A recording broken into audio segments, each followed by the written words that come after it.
ન કહું સુખ દુઃખ કર દાતા, નિજ કૃત કર્મ ફલ દેત વિધાતા. કોઈને દુઃખ દેતું નથી કોઈ, પણ પોતાની જીભાન પોતાને દુઃખ દે. આજ આપણે કથા આવી હતી એક શબ્દો વિશે. સગર રાજાના 60,000 કપિલ મુનિના આશ્રમમાં ગયા. ઘોડાને ન્યા બાંધેલો જોયો. આ ઘોડો ચોરીને આ મહાત્મા અહીંયા બેઠો છે, આ દુર્ગુણી છે, આ મહાત્મા ચોર છે, આ મહાત્મા બગલો ભગત છે. કપિલ મુનિ તો ભજનમાં બેઠા, ઘોડો ઇન્દ્ર બાંધી ગયો હતો. હતડાવા મીડ્યા. કપિલ મુનિ જ્યાં જાગ્યા, આંખોમાંથી જવાળો છૂટી 60,000 બળીને ભસ્મ થઈ ગયા. ભોળોનાથ કથા કરે છે ત્યારે માતા ઉમિયાજી પ્રશ્ન કર્યો, કથાનો અટકાવી મહારાજ ઉભારો. જે મહાત્મા તપ કરે અને જે મહાત્મા ભક્તિ કરે અને એનાથી 60,000 માણસો બળી જાય, તેનું તપ અને ભક્તિ ક્યાં રહ્યું? એ સંત કેમ કહેવાય? કપિલ મુનિ. મુનિને તો માથા કાપે તો આશીર્વાદ આપે. સંતોનો આવો ધર્મ હોય, સંતોની આવી સહનતા હોય, અને એ સંતો 60,000 ને બાળી દે. તુલસીદાસે આમ કેમ લખ્યું? ભોળોનાથ કે એમ નથી.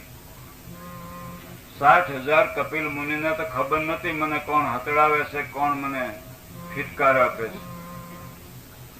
એને તો એની સમાધિમાંથી આંખો ખોલી, પણ આ કડવા શબ્દો બોલવાથી પોતાના શબ્દો પોતાને ખાઈ ગયા. માણસને કોઈ મારતો નથી, પણ પોતાના કડવા શબ્દોથી પોતે મરે છે, પોતાના કડવા શબ્દોથી પોતાના આત્માને બાળે છે, પોતાના આત્માને કાપે છે. એવું માવતન જેહી સમજીને બોલા,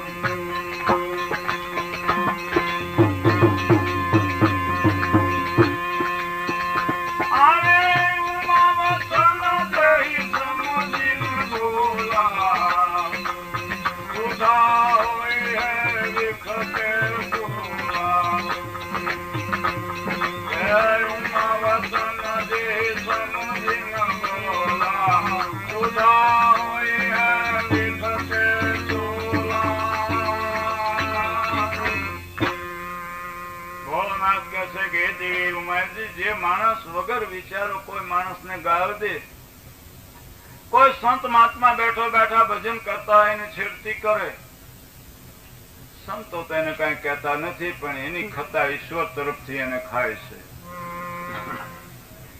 આમાંથી આ મારે અને તમારે એક જ શીખવાનું, કોઈ જીભાન માંથી મીઠો શબ્દ નીકળતો હોય તો કોઈને ખમા કહેવાતો હોય તો મર કહેવાનું નહીં. કોઈને ભાઈ થતો હોય તો ટૂંકારો કરવો નહીં. પહેલી આપણા જીવનમાં સભ્યતા અને મર્યાદા લાવો. બેન દીકરી, સાસુ વહુ, માતા પિતા, દીકરો બાપ, માણસ પ્રથમ મર્યાદા ધર્મ નહીં પાળે ત્યાં સુધી બીજા ધર્મ ગોતવા બધા નકામા છે. તીર્થોમાં જઈ ગંગાજળના સ્નાન કરીએ, અહીંયા ઘરે આવીને લોટી ઉજવીએ, અને ઘરાના માતા પિતાને પ્રણામ કરતા નથી, માતા પિતાના આંસુ લૂછતા નથી. તે તીર્થ ગયા તો હું ન ગયા તો હું. પેલું આપણું મન સુધારો, પછી ઘર સુધારો, પછી કુટુંબ સુધારો, અને પછી દેવ મંદિરે જઈ અને તાળી ઉપાડીને ભજન કરી તો આપણું ઉગે. પણ ઘરે આવી ત્યાં આપણને જ્યાં જોવો ત્યાં ઉતાસણી જેવું વાતાવરણ હોય તો આપણે ભક્તિ કરી કે ન કરી હું કામ? અરે ઘરમાં ઘી દૂધના બોઘડા ભર્યા હોય, અનાજની કોઠીઓ ચોખા અનાજની ભર્યું હોય, ખાવા પીવાના આમ દામ ને ઠામ હોય, પણ ઘરમાં કુસુમ હોવાથી ઘરના માણસ પ્રભુ પાસે પ્રાર્થના કરતા હે પ્રભુ આ ઘરમાંથી મોત દે તો સારું. આપણે સાંભળીએ છીએ, આપણે રામાયણમાં ન સમજીએ પણ આપણા ઘરની પરિસ્થિતિ તો સમજીએ કે માણસ કવે પડીને મરે છે, કોઈ ગળાપો બાંધે છે. શું કામ? ભર્યા ઘરમાંથી માણસ આત્મઘાત કરી નાખે આ એક મૂળ કુસંપનું કારણ. જીવનમાંથી જીભને એવી બનાવો કે અમૃત જેવી, જીભાનમાં અમૃત ભર્યું છે અને ઝેર જેવી કરીને જીભ આપણે બાવી દીધી છે. સંત મહાત્માઓ કહે છે કે અમૃત મળું પણ અમર નથી, પીવાની જોગ જેનો જાણી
રામાયણ મર્યાદા બતાવે. પહેલી, સંસારી મનુષ્યને માટે રામકથાનો ગ્રંથ બહુ ફાયદાકારક.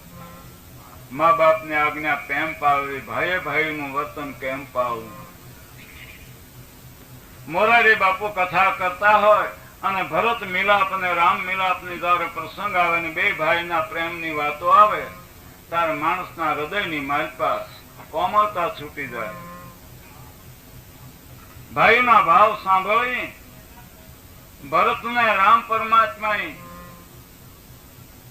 વનમાં હાલતી વખતે વશિષ્ઠ ગુરુને કહેતા ગયા કે ભરતજીને કહેજો રાજગાદી ભોગવે, હું વનમાં જાઉં છું.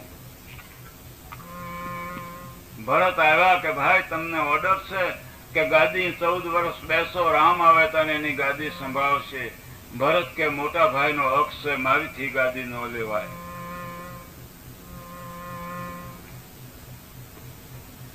ભરતજી પોતાના ભાઈનો ભાગ છે એમ જાણીને ગાદી પણ બેહતા નથી ને રામને મળવા જાય. જેની માતાએ એટલી બધી કોશિશ કરી કે મારા ભરતને રાજ મળે, પણ ભરત કે મારા ભાઈનો હક છે, મારીથી ન લેવાય. આવો મિલાપની વાતો આપણે સાંભળતા હોય અને શેઠાના કોર્ટના કેસ તો બંધ કરતા ન હોય તો રામકથા સાંભળી તો શું કામ. ભાઈ ભાઈઓમાં શેઠામાં હળ ભરાવી અને ઝઘડો કરતા હોય ને એમાંથી કુટુંબ લડતા હોય, કોર્ટમાં રૂપિયા બગાડતા હોય તો કથા સાંભળી અગર તો ન સાંભળી. ખરેખર ખબર તો છે કે આ જમીન જાગીર મેળવી મકાન મૂકીને જવાનું તો છે. 4 આંગળ હાટું ભોણમાં આપણે લડાઈઓ કરતા હોય, એક બાજુ કથા સાંભળતા હોય તો પછી શું કામનું. એટલે કીધું છે કે પેલા આપણા ઘરના કુસંપને કાઢો. પેલું પગથિયું આ યુગની માલપાતે એક જ આપણે લેવાનું છે. કુસંપ કાઢશું તો ઘર સુખી થાય, ઘર સુખી થાય તો 5 નામ પ્રભુના લેહું આપણા લેખે થાય. કુસંપ વિશે આપણે એક દ્રષ્ટાંતિક ભજન થોડું ગાવું કે કુસંપમાં માણસ ભક્તિ કરે, કુસંપમાં માણસ પરમારથ કરે, પણ તકલીફ બહુ પડે. ઈશ્વર ભજન કેવી રીતે મક્કમતાથી કરવું. પ્રભુ બંધાણેલો છે, પણ પ્રભુની પાછળ આપણે કાંક પ્રેમ દર્શાવશું તો આપણા સંબંધીને આપણી ઉપર લાગણી હોય કે હું કાંક એના દુઃખમાં ભાગ લઉં, પણ આપણે એને બેઠા બોલાવતા ન હોય, એને માન આપતા ન હોય તો સંબંધી બિચારો કેમ કરીને આપણા દુઃખમાં ભાગ લે. પ્રભુ તમારે માથે ને મારે માથે 24 કલાક સારે હાથ રાખીને બેઠા છે, પણ આપણે બિલકુલ એને બોલાવી નહીં, એને યાદ કરી નહીં. ઈશ્વર કેમ કરીને આપણા દુઃખમાં ભાગ લઈને કેમ આપણા સંકટો કાપે. માટે ઘડી બે ઘડી પ્રભુનું નામ સ્મરણ કરીને ઘડીક પ્રભુનો ઇતિહાસ કરીએ કે જીવન મળ્યું અને જીવનની માલતા કેમ જીવવું, અને એ આપણે ધૂળી નિહાળના શબ્દો યાદ રાખી રામાયણની ચોપાઈઓ અઘરી પડે, ગીતાના શ્લોકોમાં આપણી જીભ વળે નહીં, પણ એક ધૂળી નિહાળના દાખલા જેવા કીર્તનો આપણા હૃદયની માલતા સસોટ થાય તો કેમ માણસને જગતમાં રહીને ઈશ્વર ભક્તિ કરવી, જીવન જીવવું. કે જીવન મળ્યું તો જીવતા શીખજો રે, જીવન મળ્યું તો જીવતા શીખજો રે, જીવન મળ્યું તો જીવતા શીખજો રે, જીવન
મળ્યું તો જીવતા શીખજો રે.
રામ ભજી રે પ્રાણિયા પછી ભજાશે નહીં. હરી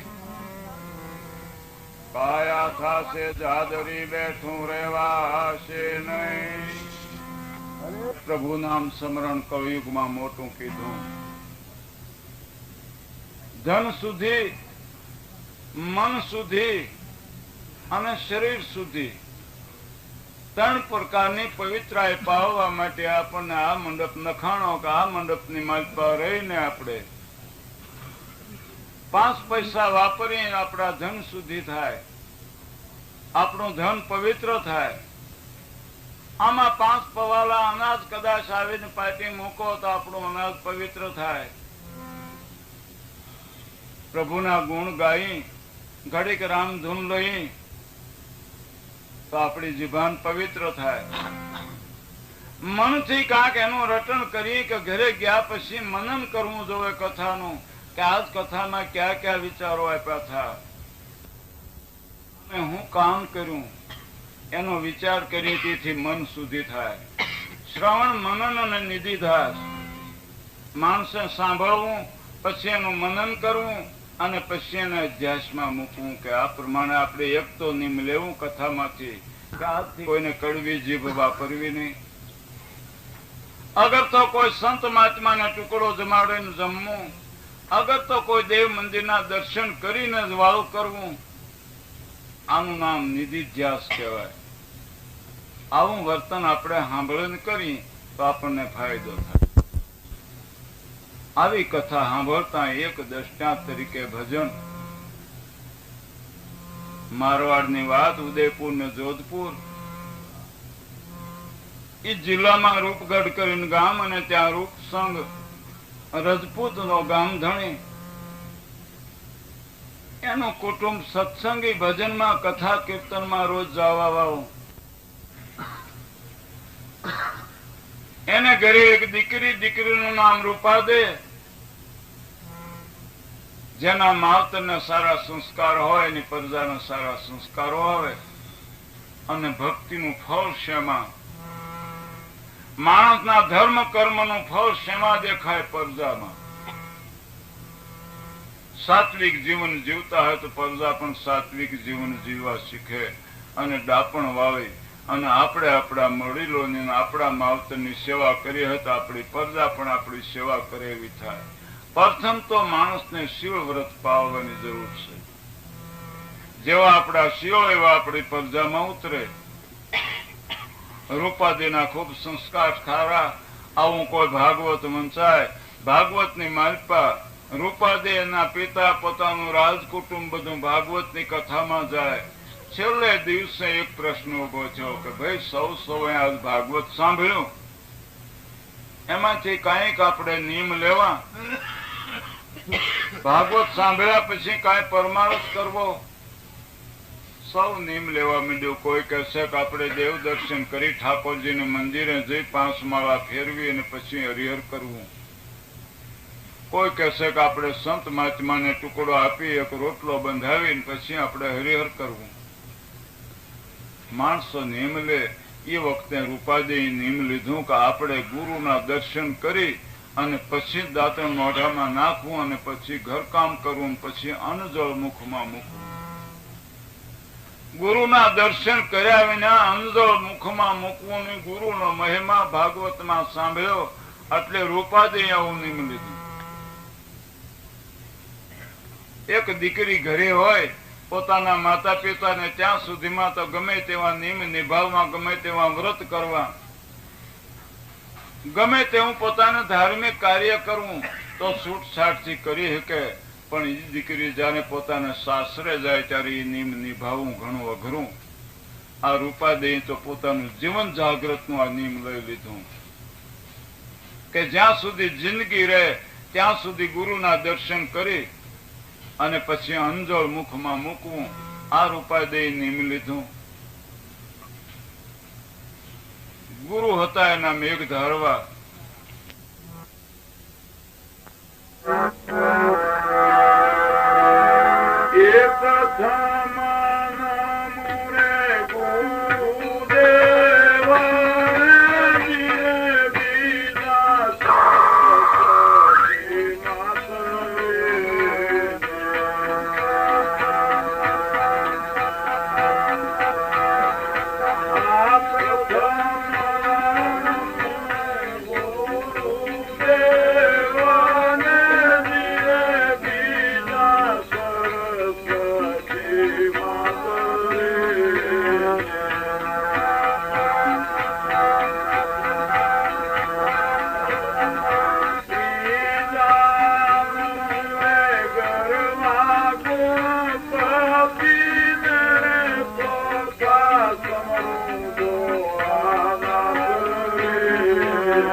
રાજાને ઘરે ચંદ્રાવળી રાણી હતા. મેવાડ દેશનો રાજા સાત્વિક હતો, પણ ચંદ્રાવળી રાણીના આવવાથી મોહ ને વિલાસમાં પડ્યો. જેને ઘરે સાધુ સંતોના ઉતારા, જેને ઘરે અતિથિ અભ્યાગતો આવે, પણ આવી જરાક ચંદ્રાવળી રાણી ભોગ વાસના વાળી, અહંપદ વાળી અને અવિદ્યા અને અજ્ઞાન વાળી કોઈ ઘરે આવે તો આવકાર દે નહીં, કોઈ સાધુ સંત આવે તો આવકાર દે નહીં. અને રાજા એના મોહમાં પડીને ફસાયેલો, એને પણ કાંઈ કહે નહીં. આવો સમય જાતા જાતા એક વખત પોતાના બારોટ 25 માણસનો કાફલો લઈ અને મેવાડગઢ આવ્યો.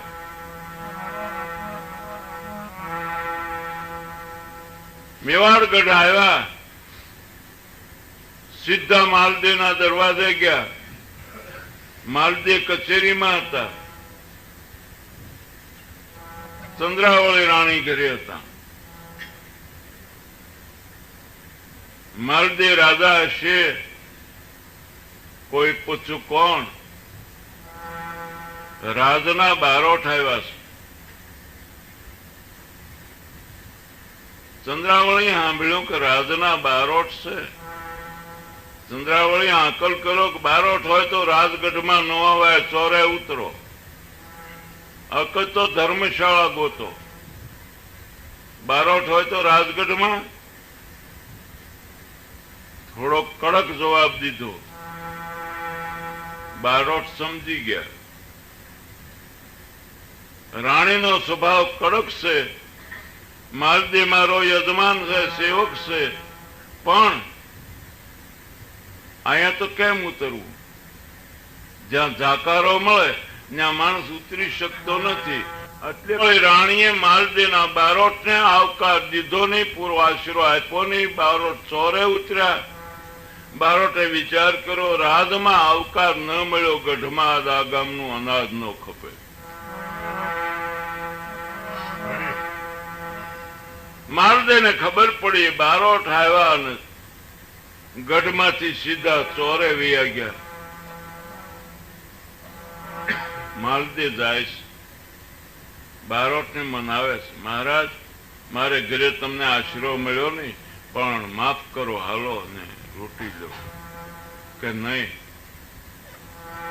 માલદે જેવો રાજાને એને ઘરે આવું પાત્ર હોય, મારા યજમાનની કદાચ આવી અધોગતિ કરે હું પાત્ર હોય, એના માટે મારે વિચાર કરવો જોઈએ.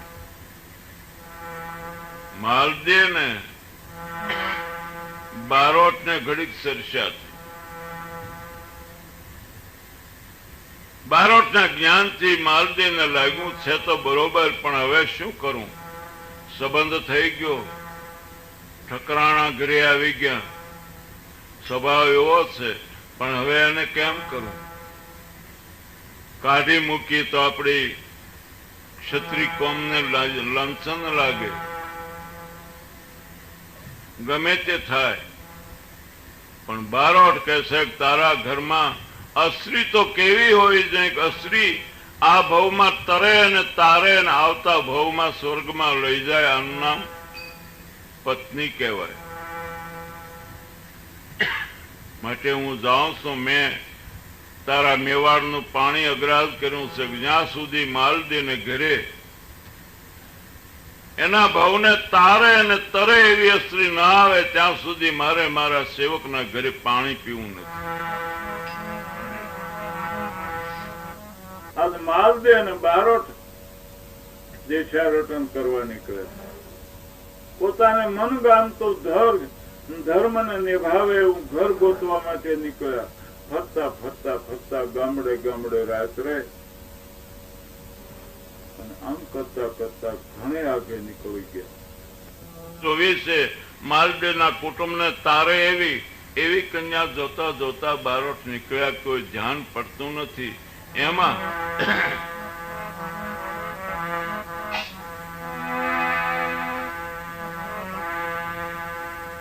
દેશમાં ફરતા ફરતા જાય. રૂપાદેના પિતાનું ગામ આવ્યું, રૂપસંગ દરબાર. પુત્રીનું નામ રૂપાદે. થોડોક દિવસ રહેલો. બારોટ પૂછતા પૂછતા ઘરે ગયા. આગળ પાછળ પૂછતા હોય કે કોઈ કન્યા જુવાન હોય તો એક સેવકનું વ્યવચાર જોવું છે. આ બધી બાતમી મળી. રૂપાદે કુંવારા છે અને એના પિતા બહાર ગામ ગયેલા છે, અને આજ એકાદશીનું વ્રત 5-10 દીકરીઓ જુવાન દરબારોની ભેળું થઈને વ્રત ઉજવે છે, અને આ બારોટ આવીને ઉભા રહે.